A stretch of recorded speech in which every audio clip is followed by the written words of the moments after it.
Welcome to the latest episode of Platform. Today, we're going to be talking to Tomek Przybylik. Now, Tomek is probably one of the most recognizable skaters in Poland at the moment. He is riding for USD and Head and Skate. He, last year or the year before, I think it was the year before, he had a pro wheel from Gawds and he was on their pro team for, I think it was a year or two, but now he's jumped back to USD. So we're going to ask him about that. He's also really well known in the competition circuit. He regularly competes at FISE and other European events like Winterclash, and he's been to the last 2 or 3 Bladen Cups, I think it is. So he's quite prominent in that. And he puts out quite a lot of footage. In the last 4 months alone, he's put out 2 Sway promos. And when he got on Gods, I think he released something like 2 edits in the first 4 months or 3 edits in the first 6 months, something like that. Basically, he's got a ton of footage out there on both street and park. And he's really active in his local scene as well. I think he's involved with the Polish Championships and Roll Fest. He also rides for Blade Club, so going to ask him a little bit about that. Basically, ton of stuff to find out about him, find out why he went from Gods back to USD, and yeah, just catch up, see what his plans are for the year. Before we do that though, cue the music.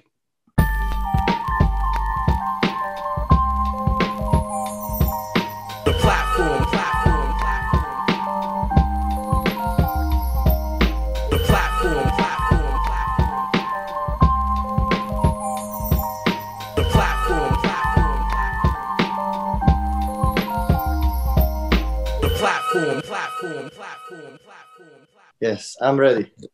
Nice one. You've been rushing about all day, Tomek. That's it. Like you seem like you've been hurried today. You're like, oh, I'm running about. A little bit. I was in shopping and just organizing some stuff around the city. And then today is the Wednesday session, so this is the only day when we can skate a little bit on the local park because normally everything is closed. So it's just like I just have to. Be on time everywhere because we have. So the indoor park's open? Yeah, it's not open, but the thing is that me, Piotrek, one lady from Poland, Patricia, Naida, and one guy, Christian Zarzeczny, we are in the Polish national team, we could say that. This is like official from Polish sports government and everything. It's like we are we could say that in Poland, professional athletes. Everybody knows that we are not making a lot of money on it or on anything. But the thing is, we have an official paper that we are in the Polish national team and we can skate. So that's the only reason why I can skate. And normally everything is closed, all the gym, all the skate parks and everything, like everywhere probably. Right, okay. Is that the park that you filmed the Monterey Sway promo in? Yeah, that's the park. There's a local park like 10 minutes from my house. Right, okay. Yeah, that's a nice local park to have. Yeah, that's all right. It's good, I know. Right, in preparation for this, I couldn't figure out how to pronounce your second name, so I looked it up on Google, and then I confirmed it with AJ Stein from Blade Club, and I guessed it was Przybylik. Is that right? Przybylik. So P before the sh, and it's perfect. Przybylik.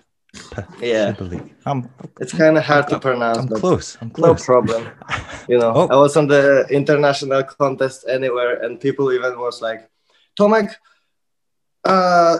from Poland. Yes, I know it. Yeah, I've got a weird second name as well. So yeah, whenever I go anywhere, people are always like, Makina, not even trying that one. So yeah, I understand that pain well.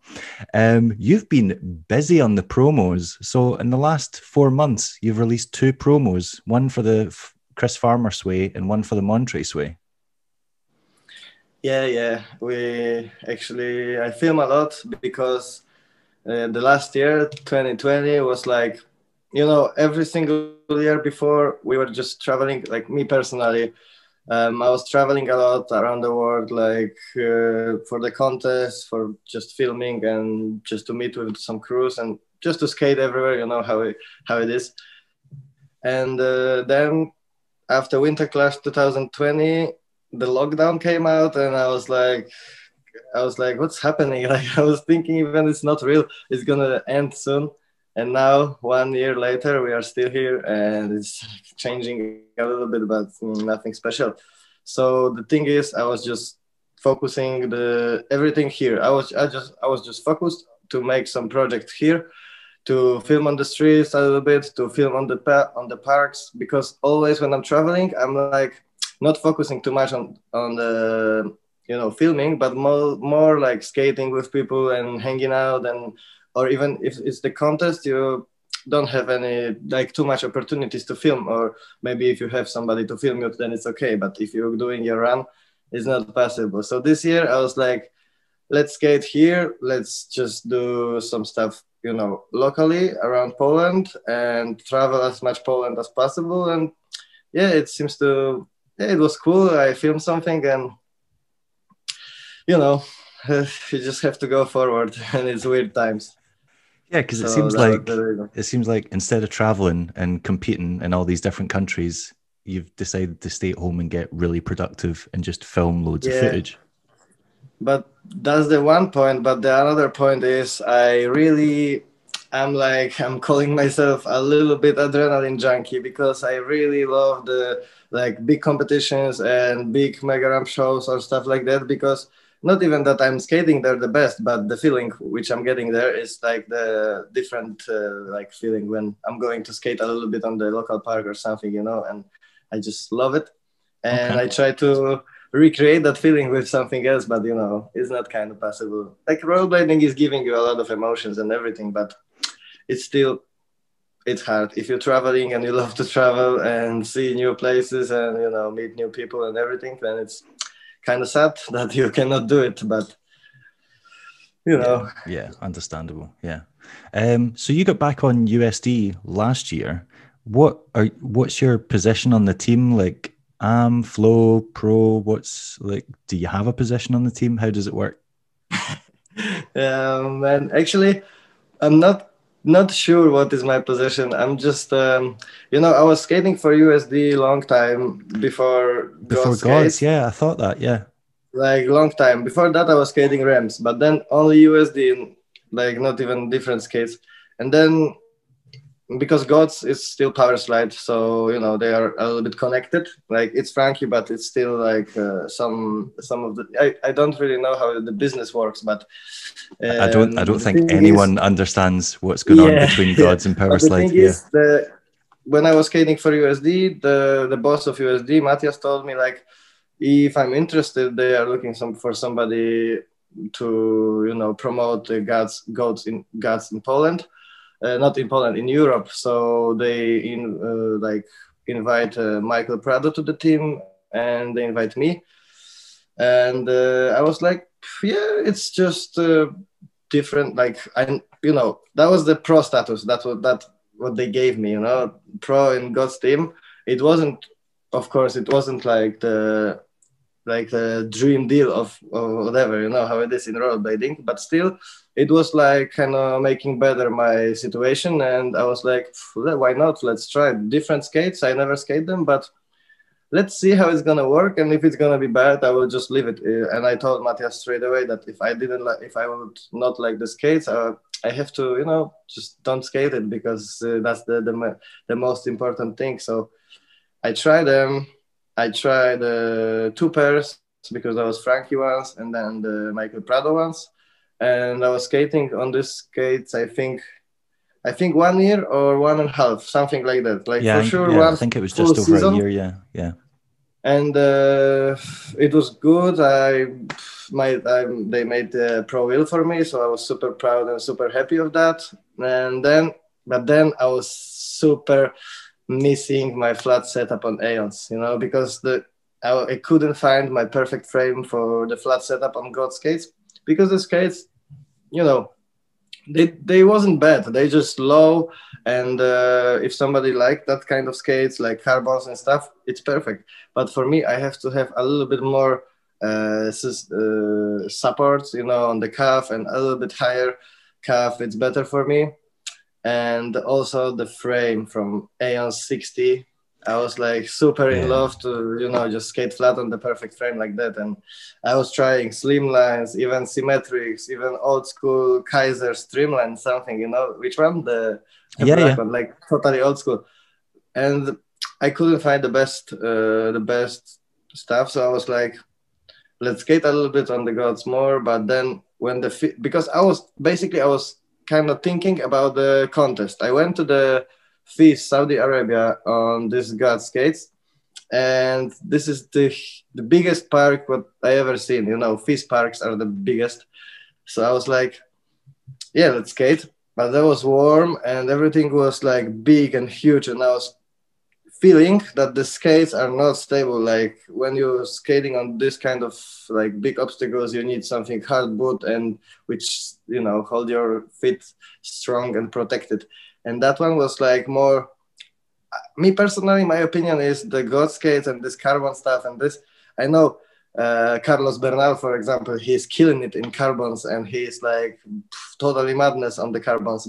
But for me, I could use them for the technical box stuff or the P-rail or, you know, sessions like that. But then on the skate parks and on the runs, I was like, cannot find my frame. It's not that supportive how I need. And yeah, I had to change it. So I mailed them like really kind that I kind of have to, you know, leave it, but super thank you and everything. So I moved to USD with kind of, yeah, with the good, still good connection with Matthias and everything. No, you know, no problems. And I wasn't like, yeah, fuck it, I don't like it. Of course, it's not about that. We are all friends and we're talking to each other. And it's like, I had to change it because I love to skate and I wasn't enjoying my skating on this skate. So, but, you know, probably some people can do it, but it's not for me. I see Frankie is ripping around Miami, like all the rails are, you know, done. No, but he can pretty much skate anything. So that's, yeah. I think you can give him the skates from the supermarket and he will kill it. Probably. Yeah. I don't know if you remember there was a video when I was starting skating, like 2005 or 2000. So maybe this video was like 2008 or something, but the white Remedies open shell promo from Conor O'Brien that they sent him the skates, but they were destroyed. Yeah. They were like shot and stuff like that. Yeah. So you can skate everything, you know. You can, but you know, you're still, certain skates benefit you better. Like I know what you mean. Like certain skates are just better for ramp skating because you can get more speed and yeah. So that was my the main point. Like you said, you can, but if you like to do something else and you can change it. Nobody holds you, you know. That's quite interesting that you got hooked up with Gawds like on the power slide side, because I thought, you know, maybe, I don't know, like Frankie or someone out there had decided, because it's kind of weird that Michael Prado quit USD, went to another company, and then came back to basically skate for Gawds, which is a power slide company. So he quit power slide, skated for another brand, and then skates for power slide again. Because he was skating triggers, Yeah, that's so... I forget about it. Why quit the company if you're just going to rejoin it for a different... Yeah. You know, it's just, man, when I was like hooked up with the Gawds, I was also like organizing a little bit on the Gawds Instagram page. Like I was posting stuff for a while and stuff. But the thing is, when I was the skater and the guy who was doing it, I couldn't, you know, it was like too much. I was too much inside. I would be better like be outside, just skate and don't care about anything. I don't want to know any connections, who is responsible for that, I just do my job and no problems. And there it was like here and there some, like, you know, it's just weird stuff, you know. No, that's fair enough. I don't, that's what I want to say is I just don't want to go inside to this business area because that's not my, you know, it's not my deal. Like, it's not for everyone. Some people just want to just do the sport. Yeah, that's fair enough. A lot of them wants, but I don't. If you know less, you sleep better, you know. Yeah, that's my grandpa was always saying that. That's fair enough. So you don't really like, yeah, it's not official where you are with USD. They're just hooking you up with skates at the moment. Yeah. Right now it's not official. They helping me a little bit with, like, they giving me the skates, how much do I need, and I have some deals, but there is like nothing official, like for sure no pro status. But yeah, I'm just working, like trying to promote it in Poland. Mostly I'm trying to enjoy my skating like on Aeons again, like, because it's still, I changed it like how on the, I think that was even few months ago, like not maybe May or something. So almost a year, but yeah, it's still different, different skates. I'm still trying to, feel them how much as possible. And also I have these new wheels, like metalcore Apex wheels for the skate parks, and it's totally different. Like I'm feeling like I have totally new stuff I don't even know. The wheels are super like grippy, like you can curve everywhere. It's like it just grip like so super sticky to the floor. So it's kind of good for the skate parks and just testing the stuff, And yeah, that's what I want to say. That kind of working on USD, like when there is a new product, I kind of asking if I can test it, or right now even they ask me and they send it to me, like with Montres, and we did the video. That's what I was wondering. It's just working like that. Yeah. We are working like the projects, I have the idea, so I can give them the idea. Let's do it. I have the idea for the video, and let's fix it somehow. Let's sort it out. And most likely they up to my ideas, because I'm not messaging them like, yeah, I need that much money and I will go to Barcelona. No, it's not like that. I will just say, I need some money and I will do the project. We will promote this skates, we will do this photo, and I will do this and that. And then they can say, okay, we can deal. So I have some, we just deal. Yeah. All right. Okay. Yeah, that makes sense. So you're mainly skating Aeons, but then whenever they need you to make a promo for like the 2 Sway skates, then you put them on to do that. Kind of, but at the beginning of this, like 2020, they asked me, even because they asked me that everybody is on lock. That was the beginning of my Sway journey, I could say. Right. Everybody from the USD Pro team was on lockdown, and only Poland seems like you could skate somewhere. Like Eugen told me, like, hey, I see you skating a little bit. Sam Cross also told me, like, everything is closed here. Like, we cannot skate, we cannot film. So maybe we would send you some skates and you can do something with them. And yeah, also that we have this, because the farmer promo was with Goofy, the guy from Poland too, this guy. So yeah, I also said to Sam, like, yeah, I could do that, but I have super idea that we can do it with Goofy, and maybe because he also skating for USD, but this is different deal. He is dealing like with Power Sled Polska, Power Sled Poland, different stuff. I don't even know how is the deal looking, but still I told them that, yeah, we have this other rider from USD, so maybe we can do the promo together because he is like killing it. So let's do it. And they were like super cool. They sent us the skates, and that was the like kind of beginning of the journey, because normally I didn't skate sways. I was like changing Gawds to skate Aeons straight away. But then I was skating Aeons, and then they asked me for this, so I did it, and I kind of like the sways. So again, I started to skate on the sways a little bit, and during the summertime, a lot of street skating. So I skate a lot of sways with anti-rocker, and I like it. But now winter came, and I got new Aeons and flat setup. I'm just sitting on my indoor park, but right now it's not even possible to skate there. So. All right. Okay. So apart from making promos for them for skates, is there anything else that they like require you to do? Like, do you have any conditions as a result of getting free products? Like, do they have anything they like? I don't know, a certain amount of edits a year, or a certain amount of, I don't know, social media posts, stuff like that. Actually, in this moment, there is nothing like that, because, like I said, we are not officially like. Nothing is signed. I don't know. We're just talking. And also we are like, because the Head on Skate, the shop from Poland, is the like distributor. I don't know, this is the good word, Yeah, distributor. that's right. Yeah, like distributor for Poland. Yeah, it's distributor for power slide for, I don't know if all Europe or something like that. And also I'm a little bit dealing with Mirek from USD Skates, and you know, we are just trying to connect it all. But normally I don't have stuff like you have to do 3 posts here, 3 posts a month, like video or something. Like there was something like that in Gawds. But now when I'm not like, you know, getting money every month, like the salary and stuff, so then now it's nothing like that. But I'm more like I told you, I'm trying to do this like the projects. Like I try to do something with Miro to promote it with our like product from Powerslide, to promote it in Poland because we have a lot of kids in the, like a lot of schools, you know, the blading schools. So basically when I'm teaching kids, I'm an instructor.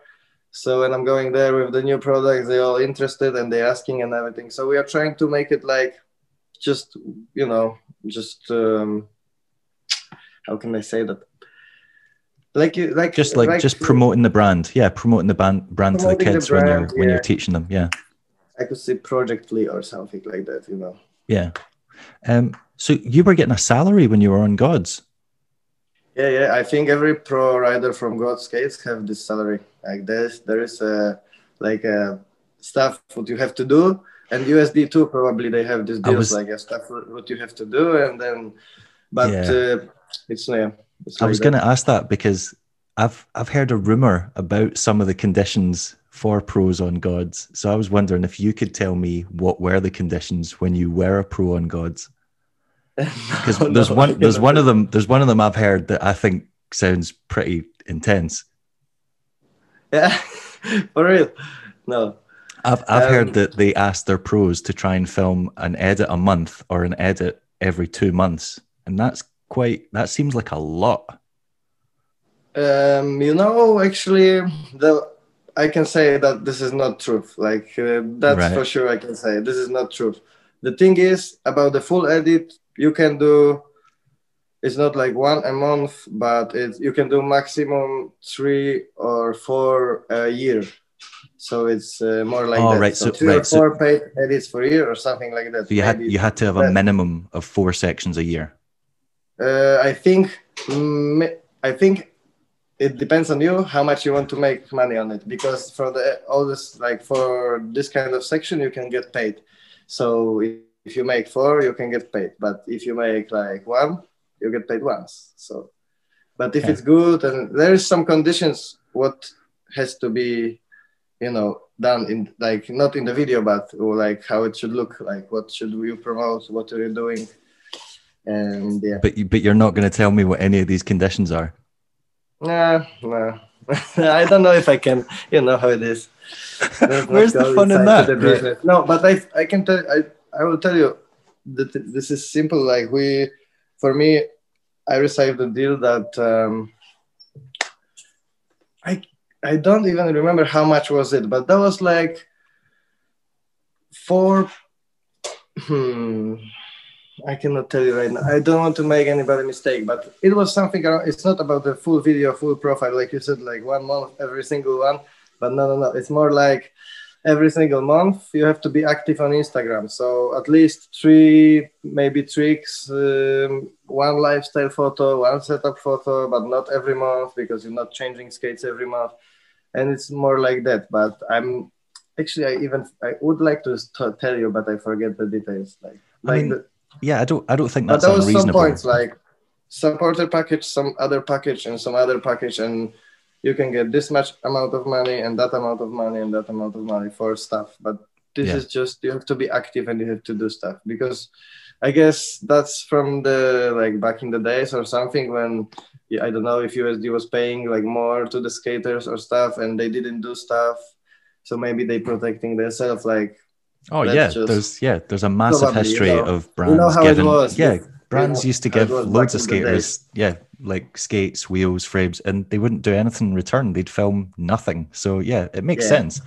The social media thing makes sense, like putting up, you know, the odd clip and stuff like that. But when someone told me that it was suggested that they had to film sections that frequently. I was like, you know, if you live in California or Barcelona, that's not a problem. But if you live anywhere else, and still, if you live in California and Barcelona and you have nothing else to do, then you can do it. Yeah, like if you don't have a job, if you have a job, that just makes it even harder. Yeah.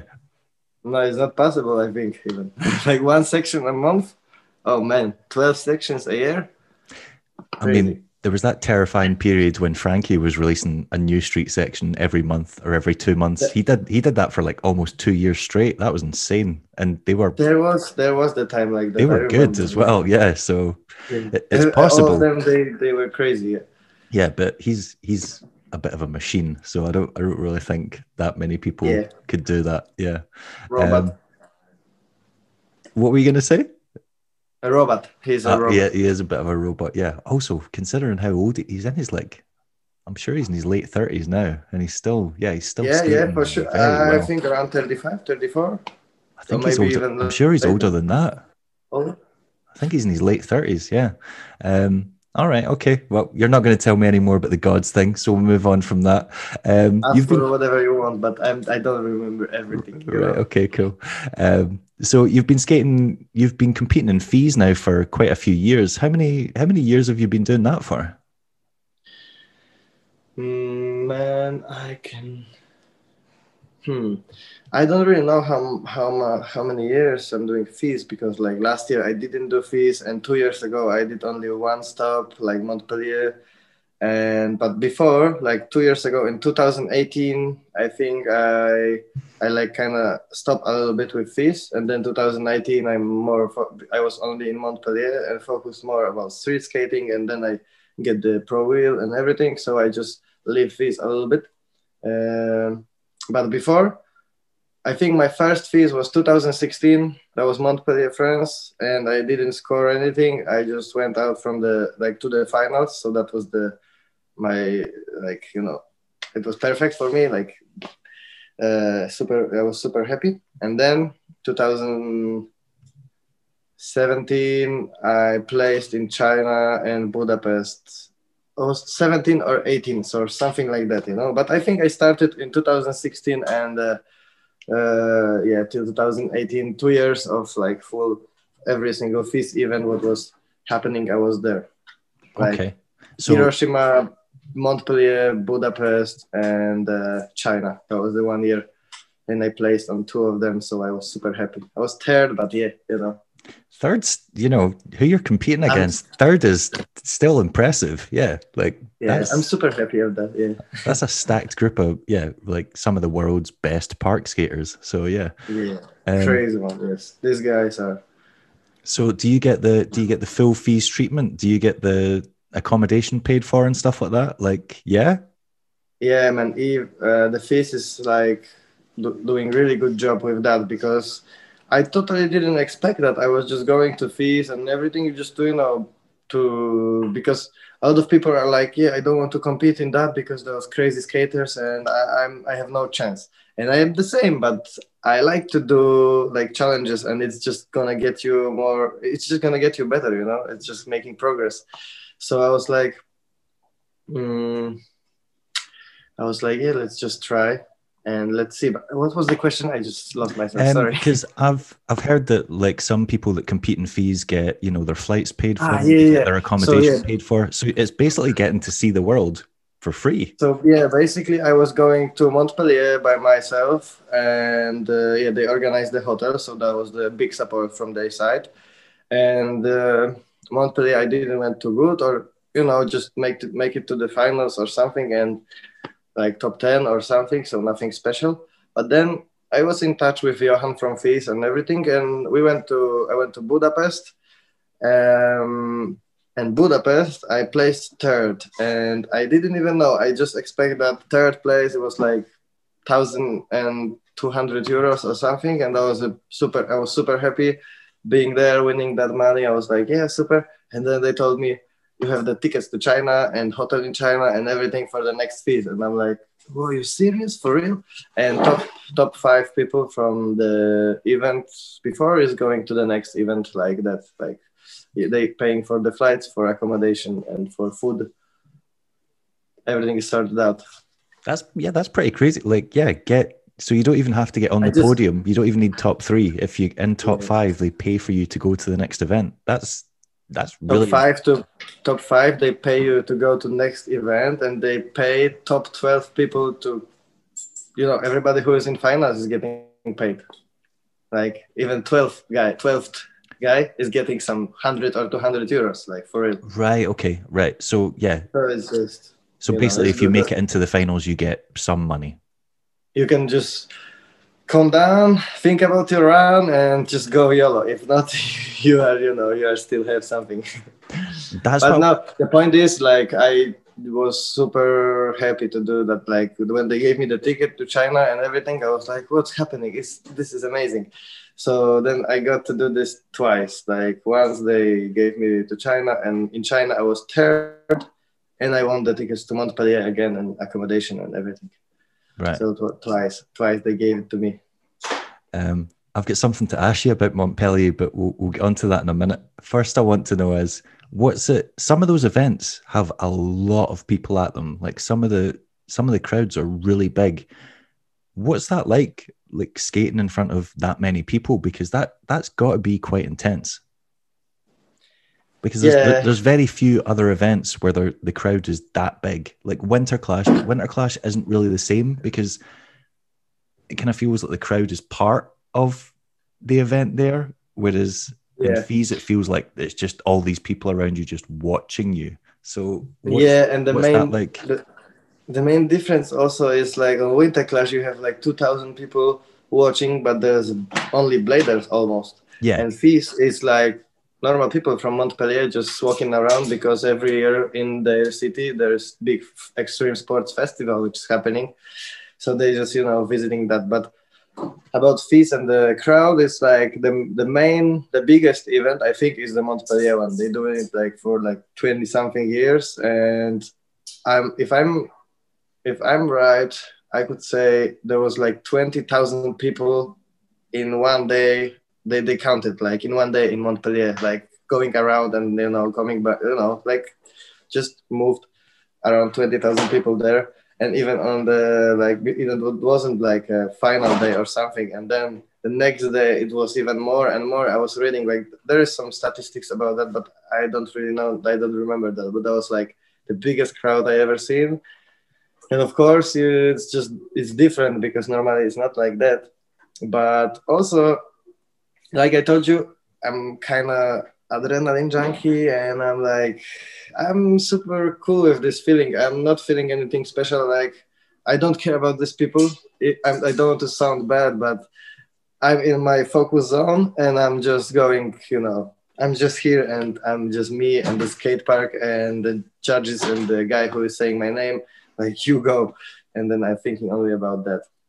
I know what you mean. So you don't let it affect you too much that there's that many people watching. But when I even think about it for a second and just turn around, I'm getting crazy. It's just like, oh, and what's gonna happen when I'm gonna miss my first trick? Man, I don't want to do that. Like, you're super worrying about that, and I'm like, so just trying to don't care about it, because it can only, maybe some people can use it as a power, but I'm just trying to turn off everything and focus on that. Yeah, that's different. I think that would be. But on Winterclash is different, because the people even are on skate park, and that's a different feeling, and I love it. When I was like a young kid, which was watching like Winterclash, some edits like 2005 or something, I was like, man, when I'm gonna be a good rollerblader, I would love to do some tricks on Winterclash and people to catch me and like shout my name and everything. That was like my dream when I was a kid. Like, not the dream, but I was like super want to do it. And then once I also was lucky to place second on the Winterclash, and people was like getting crazy. That was the best feeling. Winterclash is the best feeling. I love Winterclash. I've seen people with like the Go Tomo banners at Winterclash. So you basically you have had that experience, the thing that you wanted when you were a kid, you've experienced. I got it.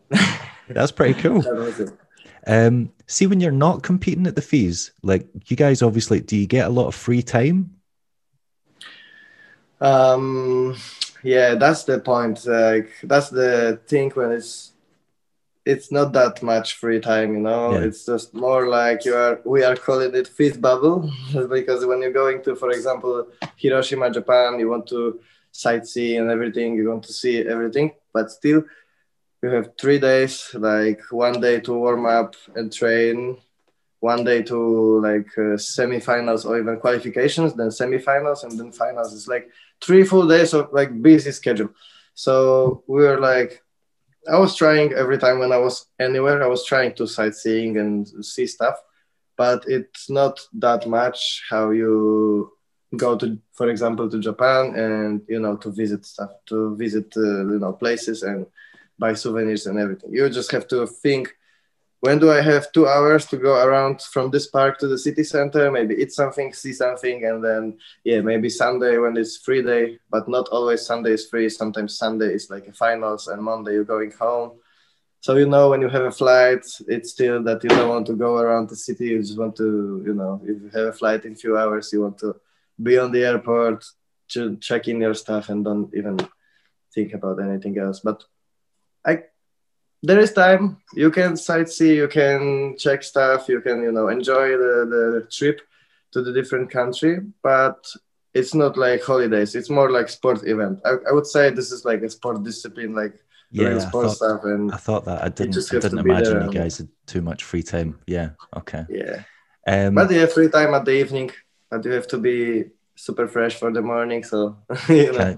Can't party too much. I've heard you're a bit of a wild man, Tomek. I've heard you do like to party. Yeah, you know, right now I think I'm not drinking like 1 year or something. Like I didn't drink alcohol, like nothing. But then before, when I was like 18 and starting to like winning some competitions in Poland, I was in high school, man, I was partying a lot. Yes, I love it. Like I loved it. Now I'm not partying actually too much. I'm partying when I'm with my friends. Not 1 year, sorry. I was drinking alcohol on the Rollfest this year on holidays because we met like not every single guy, but every crew from Poland. They came to the Tree City. This is the seaside. And we were just partying there and skating for 5 days. And at the end, there was a competition. So I party there once, but normally I'm chilled. But I was partying, and I was even, the one funny story is about the party that, because I checked your podcast with Josh Głowicki, and Josh was kind of not living in Katowice, but I met him here a few times when I was just like, you know, starting my like journey with the skating, and I was just starting to coming to visit guys from head-on skating Katowice because I was living in 40 kilometers from here. And once me and my friend went to the party to Katowice from our small city, and then I was like 18 or 20 maybe, and I was in the middle of like dance floor, like, you know, getting crazy Friday night, and then I see Fritz and Josh, and I'm like, hey, we are not on the blading party, like what's happening here? And I just came to them like, what's up guys, what's up? And we were super happy, like, yeah, they went to the party because that was the times when Josh also was like partying a little bit more, and they were traveling around Europe, and he was with Fritz, and when we met, like, yeah, bladers, what's up?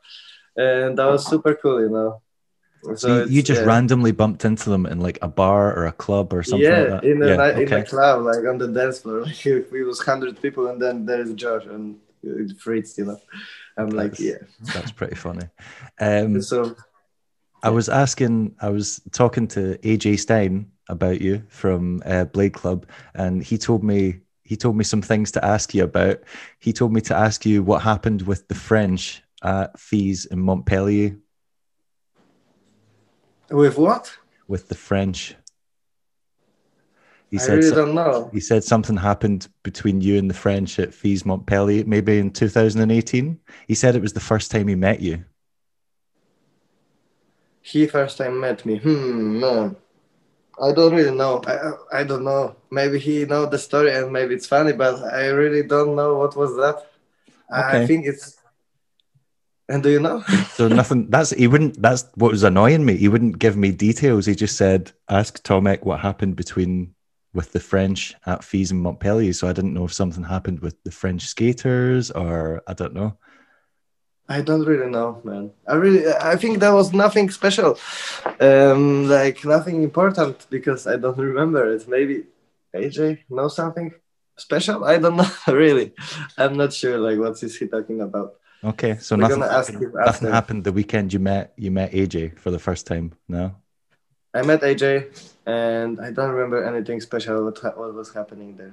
Maybe he gonna kill me for that. I don't know. Maybe I did. Maybe I remember. Maybe I don't remember something important. You know. Well, What's happening asked him with for me? stories about you, and he said there's a bunch that Tomek isn't going to want to talk about that I can't tell you. But then he gave me a list of ones that he thinks you can talk about. So I've got more here. He wants me to ask you about going to Illinois with Farmer. Yeah, that was the good one. What So happened there? yeah, there was like actually nothing special happened there. It was just a beautiful trip to America with my Was this when fiance. you guys went there to do like demos or things with kids or something like that, or classes, or was that No, it? no, no. That No. was the, I was first time I was in USA like in 2018, and I make like crowdfunding project like that. I want to go to Blading Cup, and I'm like kind of one of the best bladers from Poland, and I spread it around on the internet, and people paid for that. So I went there for that, and the next year I earned the money for my trip, and I went again. But also AJ support me a little bit with Blade Club, because he's also every month he's supporting me. So shout out to AJ. AJ, thank you very much for everything also. But yeah, we went to we planned the Illinois. It was McHenry skate park. McKendree, yeah. Not Yeah, demo. It was more AJ's old like like local skate park. it was more like a session with the pros from Blade Club. So I was me, and Farmer was invited because I don't know, he's friends with AJ, and he's living he came by plane. So it was like 1.5 hour for him to come from Minnesota to Illinois. And then I went there from Poland. I took my girl, and we were just spending time with Farmer and AJ, and in the house of Ego. I don't know if you know this guy, Ego Nab. They're doing the page CBD Chicago Bladers Chicago something Bladers, like crew. There's a bunch of bladers from Chicago and Illinois, and they have this Instagram. I will send you later because I don't know the name right now. But there we were staying in his place, in Ego's place. So shout out to Ego as well. And we were just skating every day. AJ organized it, and we were just filming the AJ Street project, which is not online yet. Street project. So as in there's a video Like a to full come video. from that. Okay. I seen the trailer of full video with all the name of the pros, but there was no project. So AJ, we're waiting for that. When was this? When did you guys go there and film that? Was that It was not 2020 November, but it was 2019 November. So he's been sitting on that footage for well over a year. I think AJ needs to get to work. I think he was planning to go to more places, because he was also filming in Bangkok he was in Japan a little bit, and he was filming everybody everywhere and try to connect it. But then, everything kind of, COVID came, and yeah, this is true. I don't really know what's happening with the world right now. That's fair enough. Yeah. Richie Eisler's been working on a full-length video for about 10 years. So yeah, I'm sure if AJ's... That's going to be perfect. Yeah. All right. Okay. He wanted but yeah, Illinois was a... what were you going to say? Illinois? Illinois was the best place. It kind of looked like in Poland, I was going to America, and I remember only Los Angeles from last year, and I came there and I'm like, oh, it seems like it's kind of similar to Poland, a lot of cornfields and trucks, and also really cold in the winter. So yeah, winter was strong. I went there in November, and it was 10 degrees or 5 or something, so we were freezing. I was prepared for LA, so we were there just 5 days, and then we went to LA to Blading Cup and to film on the streets more. Also I think that was I was filming for my pro wheel promo or something Yeah, like because that. I remember some of the footage was in California, and I remember you had you and Nils were doing those like YouTube videos or like Yeah, but that was day in the the life one video from the things. first journey. Ah, Me right, and okay. Nils was the 2018. That Um, was the, when you were in Illinois, did you have a Chicago pizza? of course, man. The big Deep dish. the big fat pizza. Did Oh you feel yeah. like you were gonna die afterwards, or it was like I those was things? feeling that heart attack is coming, Yeah, those things are strong huge. and Yeah. fast. But then, the thing about me and pizza is I love cold pizza. I just, even sometimes I eat like one piece and I wait for them to be colder. And this Chicago deep dish, Illinois, traditional pizza was the best when it was cold. Like I ate it at the morning. I was super, super happy, man. I can tell you. Yeah, it's just kind of like lasagna. It's like so, It's yeah, weird, yeah. it's so It's thick. not Yeah, happening. Like, yeah, have it's you weird. seen this in Europe before? Like, We what is don't. that? I've been to Chicago before and had one, and it's so heavy. It feels like if It having is. one pizza feels like eating four pizzas. Yeah, and we even like order like one normal pizza and one this big one, and the big one was like for 6 people, and we were still couldn't finish it. Still left for morning. It was like big Yeah, heavy stuff. But yeah, I couldn't eat that and go skating. I think it's only for the late night chilling and pizza time. yeah. If you eat those Not before, regularly, not yeah, before the feast. Before the contest, yeah, you oh can't man. do that. Yeah.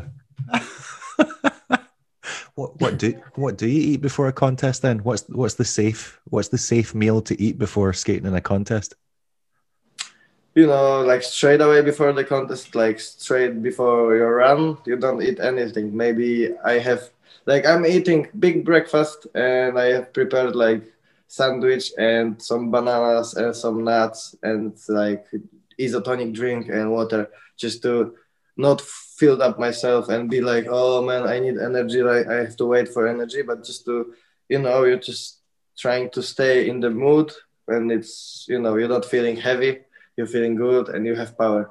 Because when you don't eat, like for example, if I few times I wasn't prepared because you're getting experience Yeah. when you know how it is. Yeah, So I was like, you just don't think, or you're too excited and you just forget yeah. to eat. Yeah. And for example, after the run, I was like super done. There was like one water I drink a little bit, and I need some sugar, and I didn't have nothing. And I'm like, you can. It's it's gonna affect your day after, because after this competition, after like a lot of exercises and a lot of stuff like strong, when you're using your body a lot, then you need simple sugar to just kick you a little bit, just to make you, just to equal that stuff, because you're, I don't know how to, it's hard to explain, but I was working with the guy from the he is from Physical Education Academy, and he told me about the nutritions and everything. He sent me the diet and everything, and he told me like how this stuff works. And yeah, after that big exercises, you should just eat like simple sugar, so banana, apple, just drink water or isotonic stuff, and you're just gonna go to the normal, stuff. Yeah, you need to And the replenish most everything that important, you've lost. Yeah. that's the funny and interesting thing that a lot of people probably don't know that, but they should know.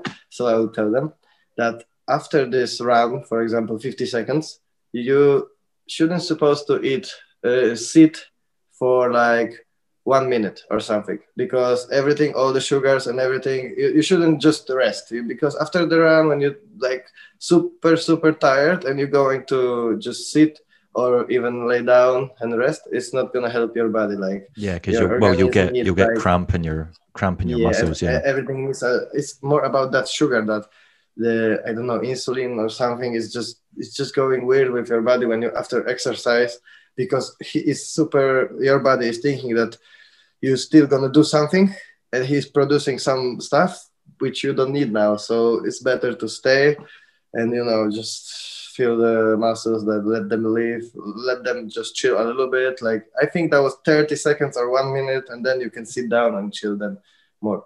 But at the beginning you shouldn't. All right. So that was like, but probably you can read about it a lot, like with professional athletes, they always like having this support stuff, the background, like the doctors, the nutrition, the stuff, Yeah, but we don't. So I was just that's true. You mentioned that you've been to Bleeding Cup twice now. Is that right? 2018, 2019? Was it? Yes. So was it the first one you did with Nils, or did you do both with Nils? Actually, the first one I did with Nils, and the second one too. But the first one I did the trip with Nils. Like we talked before, and we said, okay, let's go to America, blah blah. Because I was going, and I asked him, he was going too. So we just set up that we're gonna stay together and do everything together there. But the second one, I wasn't with Nils. Like he was there, but he was with the ground control crew. Right, okay. Ground control crew. They made a video or something, and I took my girlfriend to California, the second trip, and I actually engaged her on the beach in Los Angeles. Like, so you're engaged. Congratulations. Yes. I have fiance right now. That's pretty crazy. All right, okay. So, but it was in the last trip that you filmed clips for your God section. So who filmed the clips in California? My girlfriend a little bit. My friend who is living in he's living in California, but he's from Warsaw, Poland, but he's in the United States like 8 years already. And okay. Sorry. Sorry, my girlfriend. Adjusting the lighting. Your fiance, not your girlfriend. Fiance, sorry. So yeah, I was staying in my friend's place, who is living there, but he's from Warsaw, Poland, and he's just skating there and working. And he filmed a lot for me, and he helped me a lot to show me the spots. He has the car. He is the local kind of, local. Yeah. From Poland, but local LA. And he showed me everything, and he took me to the places. Nice one. See, the first time you went to Bleeding Cup, was that the first time you'd been to California? First time, yes. What was that like? Because, I've been to Poland, and Poland is a lot different to California. And plus you've got all like this, the climate alone, the weather basically. And plus then you've obviously got all like the famous skate spots and everything. What was it like going there for the first time? That must have been quite an experience. Yeah, man, that was like I told you before, I did it with crowdfunding. Like I made this big post and everything because I was like, that was the time when I was skating a lot. I didn't teach kids too much. I didn't have a job, anything, and I didn't have too much money. I was just working a little bit here and there, but nothing special. And I was like, I want to go to California because that's my dream. I was supposed to be there when I was 18. Well, I'm still 26, and I still couldn't go there. So I started to do this. Like guys from my friend told me like I should do this. People are doing it and it works. So I went that way. People paid, and that was the best experience. Like I was super, super happy. Sometimes when you go to the place, you imagine something and then it's not like you expect, it's worse or something. But the California was even better. I was like super excited. I came there and I was like, it's the best. I want to stay here. It's like it has a lot of issues. If you've been to LA, you know how it is. But when you're doing your job and when you can focus on your stuff, you can make a good, you can make a good living there and do stuff. But also a lot of people have a lot of problems there, and drugs, traffics, and homeless people on the streets everywhere. Like that was crazy. But that was my best trip, man. Like I'm looking forward. I supposed to go to America 2022. I said to myself like we're gonna go, and with the Kato crew, with Basha, I was like, yeah, let's go every year Bleeding Cup, and like let's just go there and film and chill. Let's stay a month and let's do that experience again, because that's really good place. I love it. And the historical spots are like, you're just coming there and you don't believe like what happened here. Like I was like, man, that's crazy. That's super cool feeling. That's what I mean. It's almost the same feeling like with the crowd on Winterclash, shouting to your name. Yeah. It must, because you guys went to some famous spots. Like I watched some of the videos that you and Nils put up, and you guys went to spots that were in some iconic videos. So that must have been kind of crazy, like just rolling up to something, being like, oh, I've seen, you know, John Julio skate this, or Dustin Latimer, or, you know, whatever. That must have been pretty wild. Right now in front of my eyes, I have this rail from, I don't know if it's downtown LA or like some area of LA, and that's the white rail curved a little bit, not too steep. Mike Murda Johnson was doing all the switch ups there, like he and Rashad. Yeah, I know. Yeah, it's on the left. Oh yeah. I know the one you mean. They both, like, because this is like an entry to something, and they both there. Yeah, we were skating there with Niels on the vlog too. That I did the trick on the rail next to the ledge, and just I think I know the one you mean, because I just, you know, I was on this spot and I was like, so many things was done here, and this is kind of normal rail. I'm like, yeah, I live it. I do something else, you know. But it's good to be there. Like, it's good to see. It's like, you know, when you are interested in something, it's not even rollerblading, but when you can see the place where something historical happened there, and that's for me historical stuff, like this crazy switch ups was going on there. I was like, I'm here. That's the best. It's a good feeling, man. I just want yeah, that's pretty cool. You know. Did you go around with any locals, or was it just you and Nils?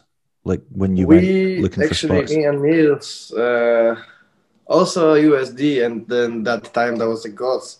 So I messaged Matthias from Gawds. Excuse me. I messaged Matthias like from Powerslide that I'm going to America, and if it's possible to help me a little bit with this or that, like if you have any people who can help me there on the place, because I was like, you know, I just know my guy, but I wasn't supposed to stay with in his place like for all the time, but just for few days with Niels, because he also have a wife and kids are living in the house. So it's, you know, you don't want to go there with a bunch of you don't want to like impose on people and get in the way. I asked the guys from Powerslide, I asked Matthias, and he connected me with Chris Calkins. And Chris Calkins, do you know the guy? Yeah, the rider from USD. Yeah, he was like the USD team manager or something for a while, wasn't he? Yeah. I don't know if he's still not even for America. I don't think he is anymore, but there was a time he was doing distribution or something like that. Yeah, he was doing that when I was there. That was the time, 2018 for sure. And he helped us. We were staying with him all the time, and also we didn't stay in one place, but we were just traveling. Like, I don't know how much I was there, like 3 weeks, I think. So 2 weeks we were traveling around. Like, we were staying here, Long Beach, Tim Franken's warehouse, and session here.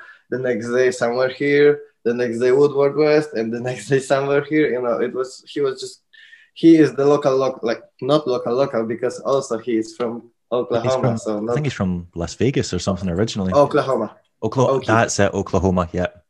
That's why he's Okie. His nickname is Obi. Okie. Yeah, right. Yeah. And Oklahoma. So basically not local, but more than my friend from Warsaw, and he knows more spots because he's living there longer. And he showed us everything. Like, he took us to every single place that you can tell, hey, Chris, can you show me this spot? And, you know, that guy was doing that trick, you know, in this video. And he was like, oh, yeah, let's go.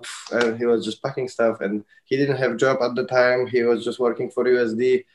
And we were super cool skating, me, Niels, and Chris, and my buddy Andy, which I stayed with him. And we were skating every day, everywhere, like from the morning till the evening, you know, 3 sessions. Just break for the dinner, break for lunch, coffee maybe, and just skate.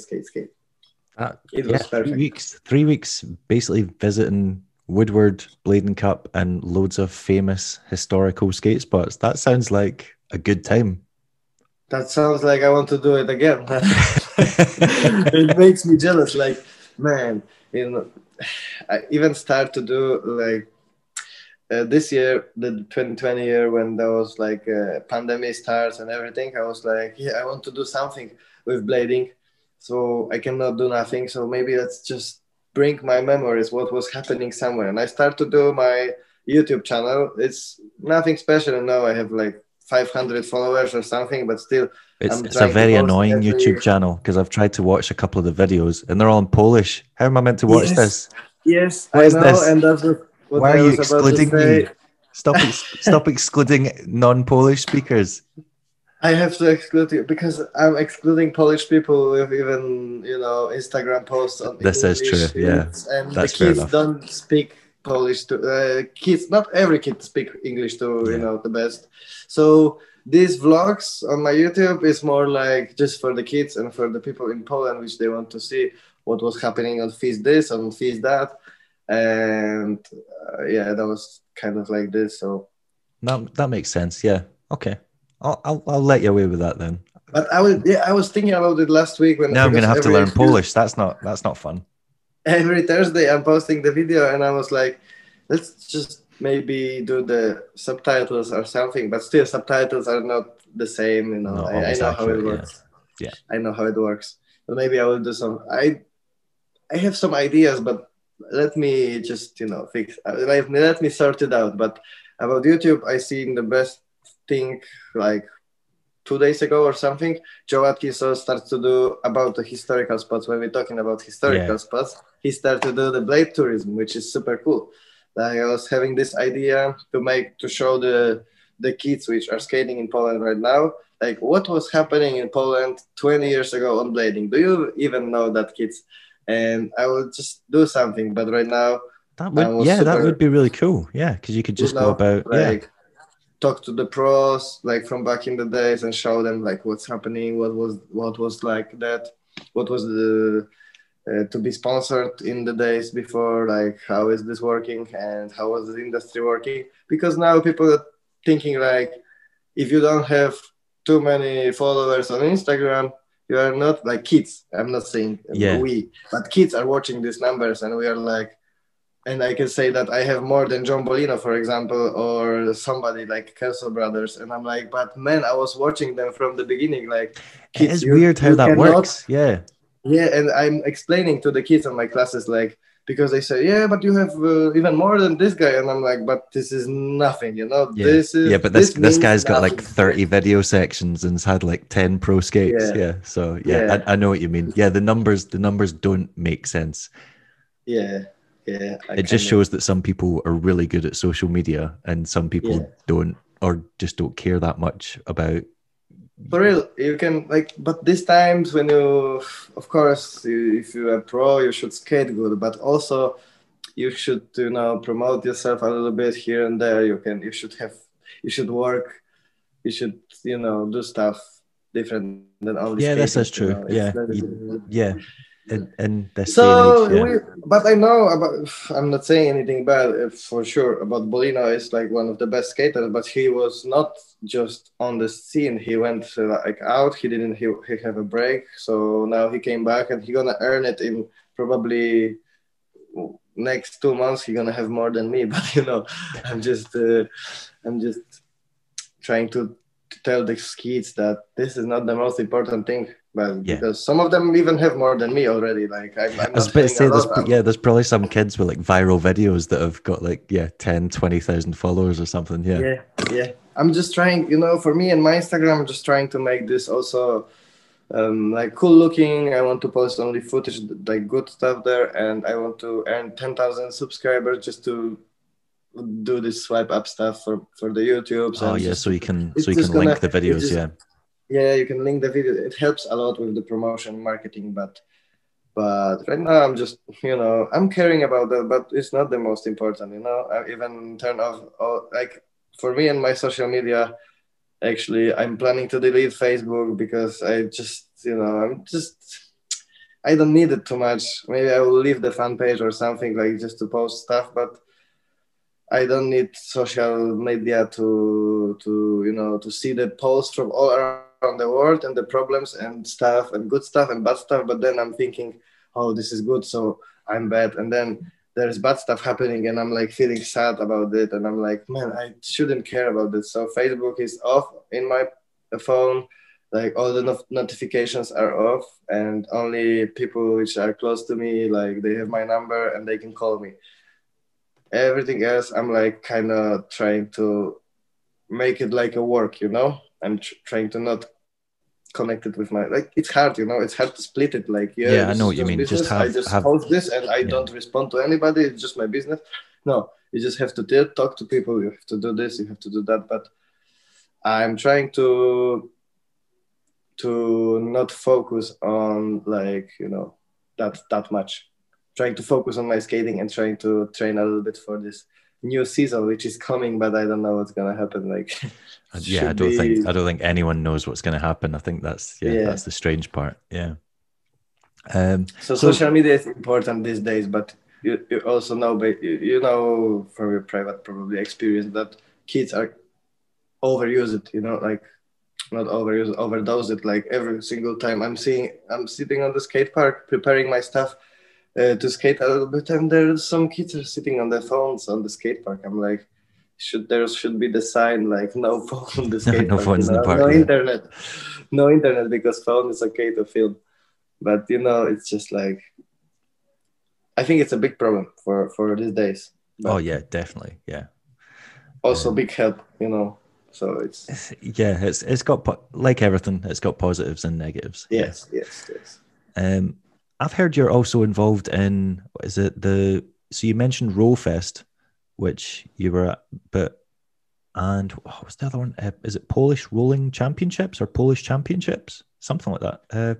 Yeah, there was Polish championships, but I think when talking about because you said Rolfes, but I think you're talking about the Baltic Games. That might be it. Yeah.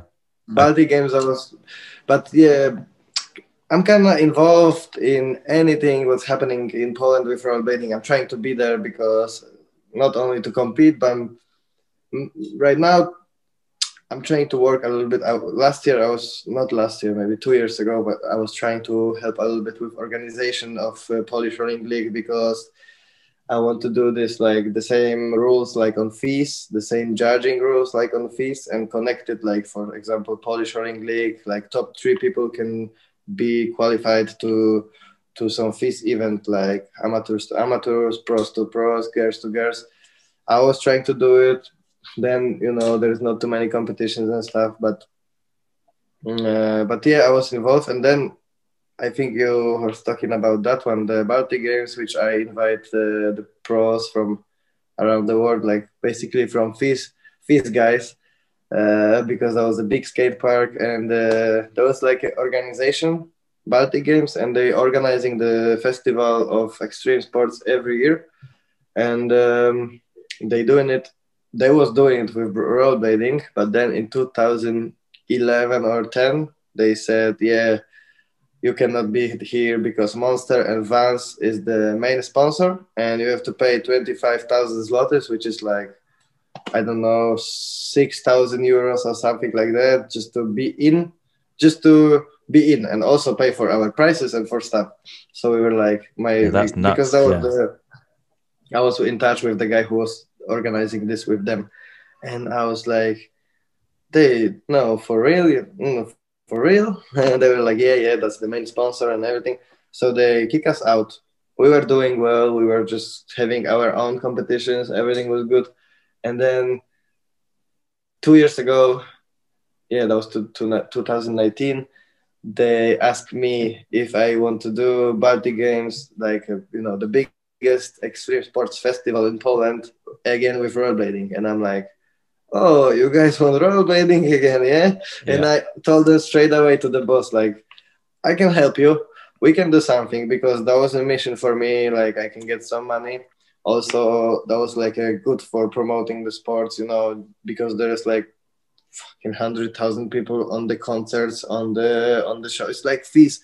It's like that, maybe not 100,000, but like I said, 20,000 at least.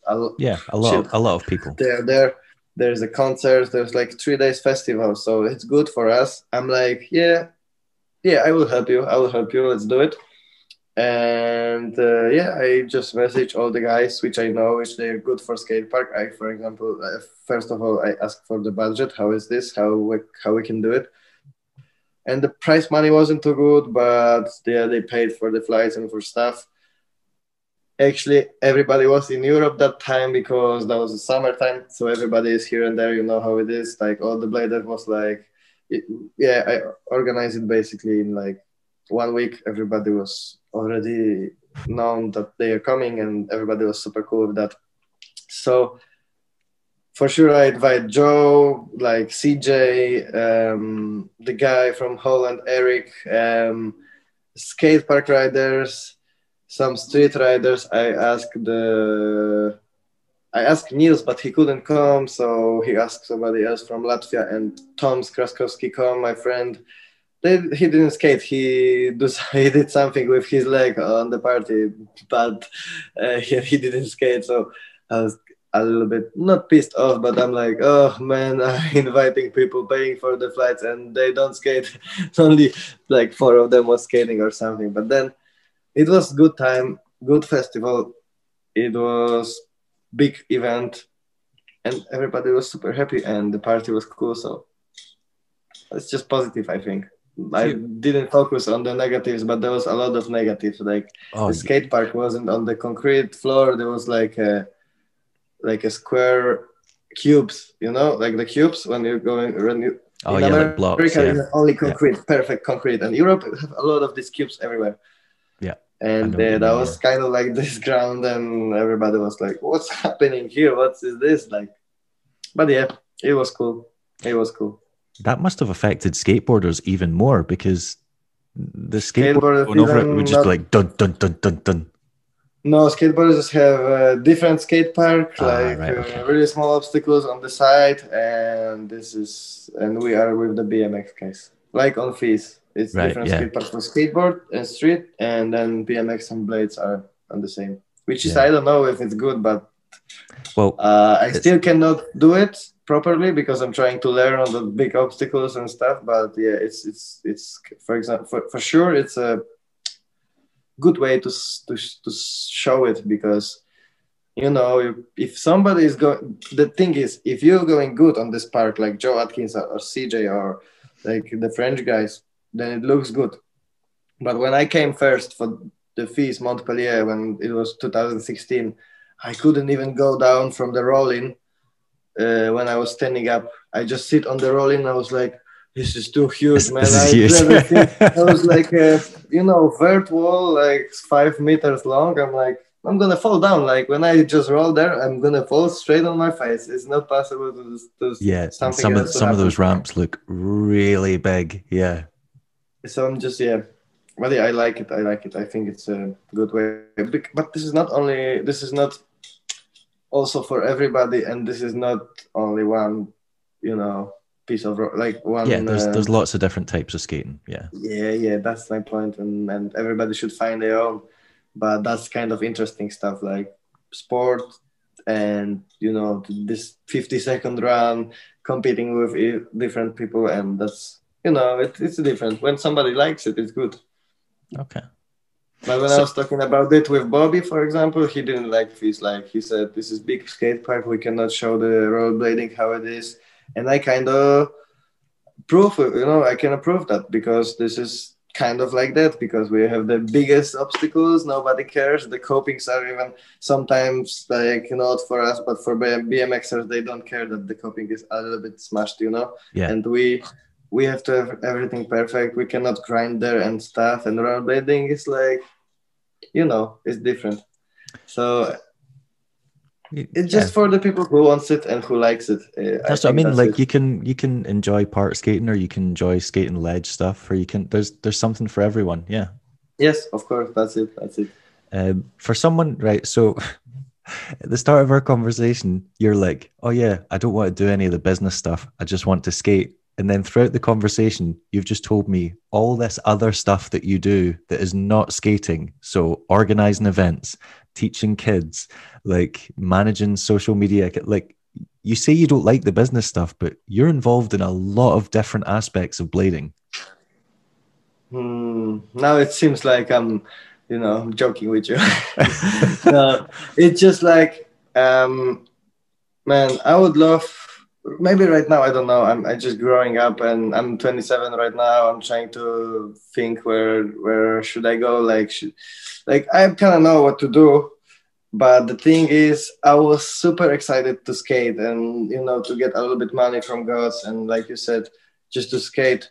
But then it wasn't enough, so I have to be in the business. I have to do this and that and this and that to living good, to go to, for example, America, like we talked before. And it's just, you have to do a lot of stuff which you don't even sometimes like to do. I think that's, all skaters that are trying to just kind of get by in blading realize that it's not just enough to skate anymore. You have to do these other things. Like you have to set up YouTube channels, or you have to do like social media stuff, or you have to, get involved in like, I don't know, like Josh with blading camps and stuff like that. You have to come up with new, interesting, unique ways to make money, because you're not just going to get it from one place. You have to get it from lots of different places in order for it to add up to be enough to survive. So that's kind of the answer for your question. But also I was watching the Jump Street podcast lately with Eric Bailey, and he also said like there was one point where he just, you can kill yourself for $300 every month. But Billy said that, or I don't know if Eric or Billy said that. Like Eric said, he was getting hurt. He was getting beaten up quite a lot filming sections and skating comps, and then he was looking at how much money he was getting paid, and he's like, I'm getting really hurt here for no financial reward. That sucks. It's still like that. So I'm trying to organize my stuff and to, after the blading kind of career, if you can say that, to be, to have well-going life, and just to go to holidays with my fiance, to build a house. I have the dream to build a house with my bowl and invite everybody there to skate and everything. That's my goal for the next 10 years. So I think that's every skater's dream. To have their own place with some kind of skate obstacle in it. So how well do the lessons do? Do you do them a lot, or how does that work? Is it like an after school thing, or at a skate park, or how do the lessons that you do work? For right now, with the pandemic stuff, when there's not an international virus taking over, and there was no problems. It was like, for example, during the summertime, I teach in one school, like a few kilometers from my city, 2 classes, 1.5 hour break and 1.5 hour, and then one free skate class on the streets when it's summertime, one aggressive class on the skate parks. And I basically teach like 3, maximum 4 groups. And basically it's every day, but it's every day, 2 hours or something. So it's not every day 8 hours. It's, you can do it like that, and you can do it like that, like a business. But I was doing more to skate, to show. Also, I was trying to make this lessons to show the kids that this is different than just to show them how it works on the, for example, big competitions, like to give them the experience, like what they should think about on the comps, what they should think about, what they should prepare before, how they should, And for example, all last year I was doing when there was a competition, a few days before, we went to the park with the group of young players, and I kind of helped them to create the line. I wasn't, of course, giving them the tricks, but I was giving them the idea how to think about the park differently than I'm coming to the skate park and there's a lot of good bladers. Oh no, I'm the worst. You know how it is when you're a kid. Sometimes you think like that.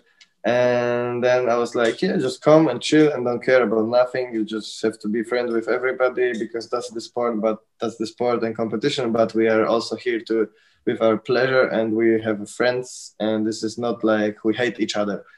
So behave good, and trying to explain them all the stuff, and I think that's working. That's good, and a lot of kids are competing here, and I think they're gonna go to FISE soon, like next year.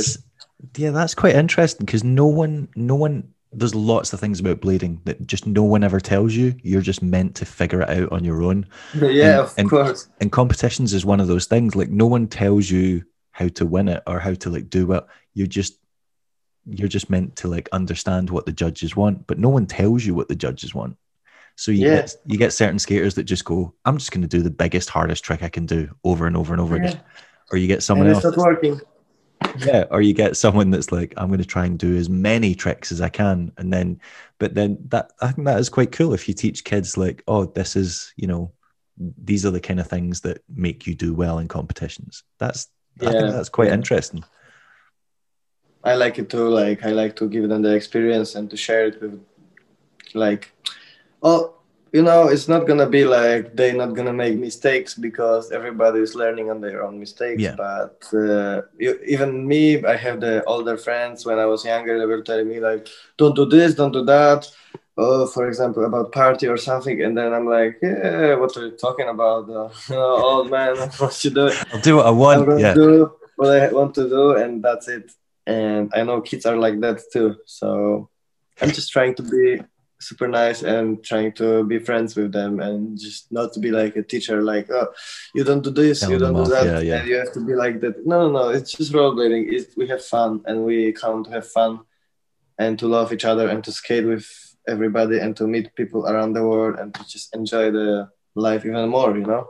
Because now these days when I'm like close, pandemic is going on and everything, I'm like, when I'm going to skate, this 2 hours, sometimes I'm like super happy on the skates, you know? I'm just skating and I'm like, oh man, it's like it's like surfers where they go to surf the wave, like they don't care about anything. This you are in the zone and you I know what you just mean. your Yeah, outside world is not interesting and you are in your own zone. So I'm just trying to to show this to kids like this is fun. This is not like training and everything. This is fun and pure love. yeah, Skating and yeah. this Just kind of stuff. yeah, help them enjoy it. Yeah, I know what you mean. So I've asked you so many questions already, but I've only got one more left. No problem. What are your plans for the future? What have you got any other new projects that you're working on, or anywhere you're going to hopefully go if coronavirus, if things work out with the vaccine and stuff like that? Yeah, so for now, I'm planning to do the feast this year. Like I want to do all the stops. Have they? I So was are they going to try and hold events this year? basically I was in touch. I am in touch with the main guy from the feast, Johan, Yeah, and Johan told me that it should happen. Hiroshima is the first one, and it should happen at the end of the March.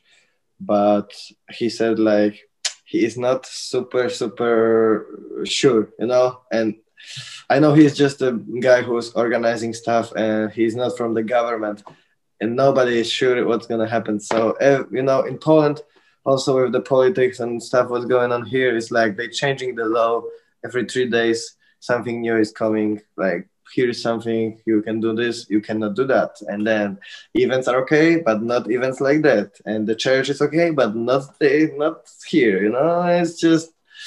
So I'm like, yeah, let's wait. I'm trying to just plan the thing like it's supposed to be normal, but if it's not gonna be competitions and like that, there is gonna be something for sure, but I don't know if it's gonna be these big trips, like big crowd in Hiroshima or the festivals. I'm not sure if this stuff gonna happen. I think maybe more is like 15 invited riders, no crowds, and it's gonna be it's like football right now. It's happening in a lot of sports.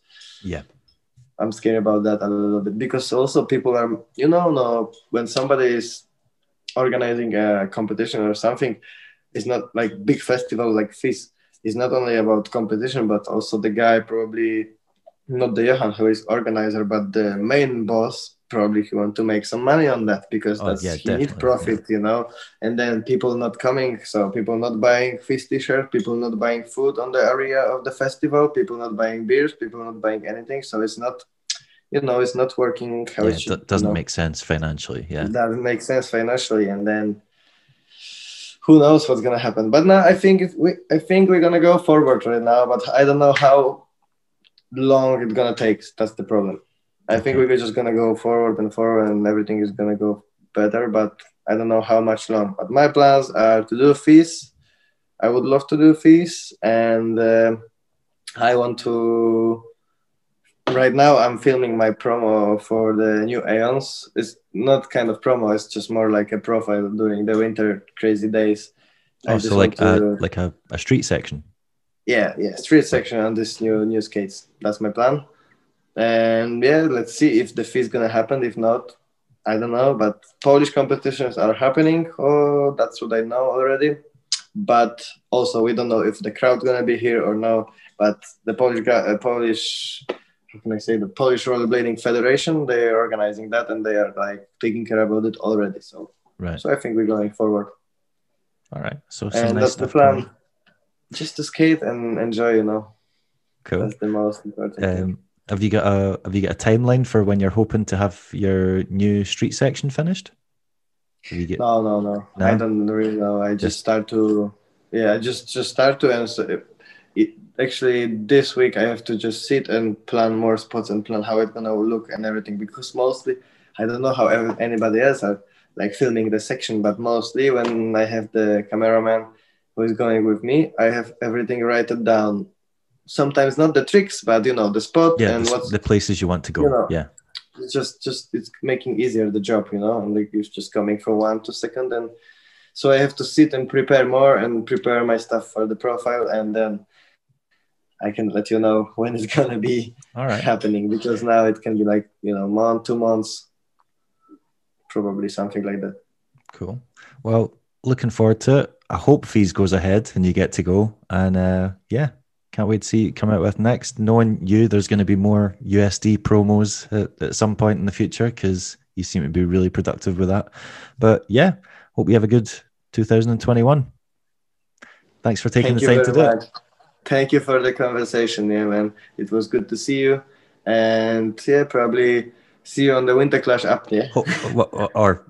Hopefully in person at the next Winterclash, not this one, but yeah. No, this one in the app. We're gonna see each other in the app. Yeah, that's gonna be a weird experience. Yeah. We'll see how that goes. But yeah, speak soon. Thank you very much. Have a great day, evening, whatever you have. Thank you very much. Bye.